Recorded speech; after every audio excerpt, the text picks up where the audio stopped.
datang di Yummy Web. Kali ini, Yummy akan membahas tentang pembunuh berantai sadis yang diawetkan di dalam toples. Sebelum lanjut ke ceritanya, jangan lupa klik tombol subscribe dan nyalakan lonceng notifikasinya.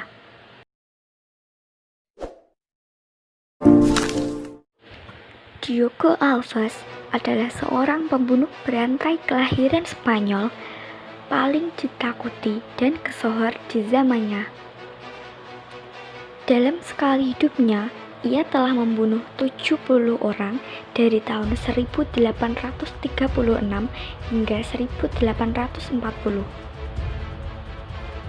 Diogo dilahirkan sebagai petani dan mulai bekerja di Lisbon pada usia 19 tahun. Karena usianya yang masih muda, ia lalu diangkat menjadi pelayan bagi keluarga orang kaya. Namun, setelah berganti pekerjaan, dia justru memiliki kebiasaan buruk, suka berjudi, dan minum minuman keras.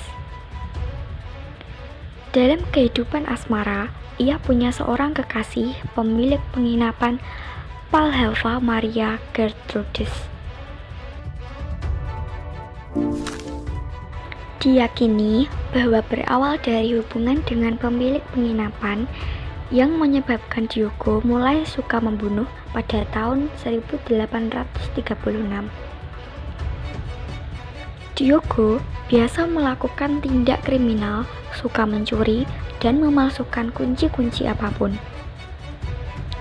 Keahlian ini yang membuatnya berhasil membobol akses ke Reservato de May Aguas dan Amoreiras, lokasi pembunuhan favoritnya.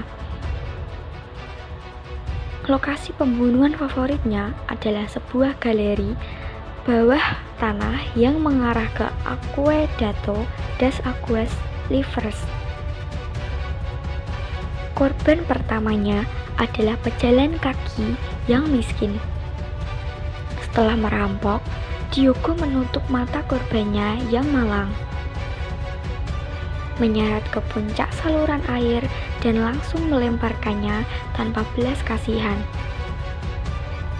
Ketinggian puncak yang mencapai 65 meter membuat korban langsung mati seketika.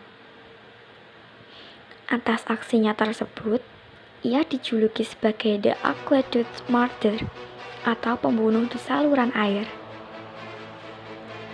Tempat pembunuhan yang disukainya, The Aqueducto das Aguas Livres, adalah sebuah struktur bersejarah di Lisbon, Portugal.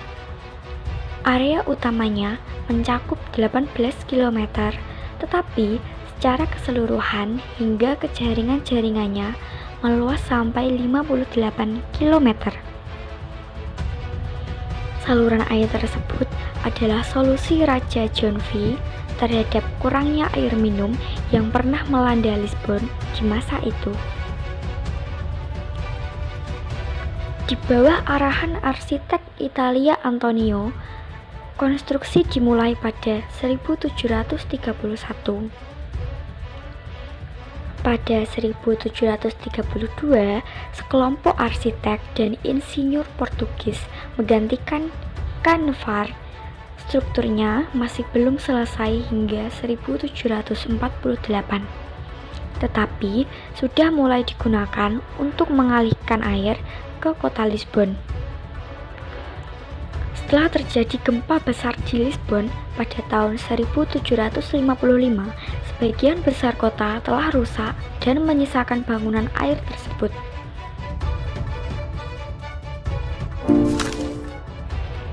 Seiring banyaknya kasus kematian yang terjadi di saluran air, orang-orang mulai merasa aneh dengan tempat tersebut. Masyarakat menjadi takut dan saluran air pun ditutup. Sampai akhirnya tidak pernah dibuka kembali selama beberapa dekade. Singkat cerita, Diogo akhirnya digantung tak lama kemudian.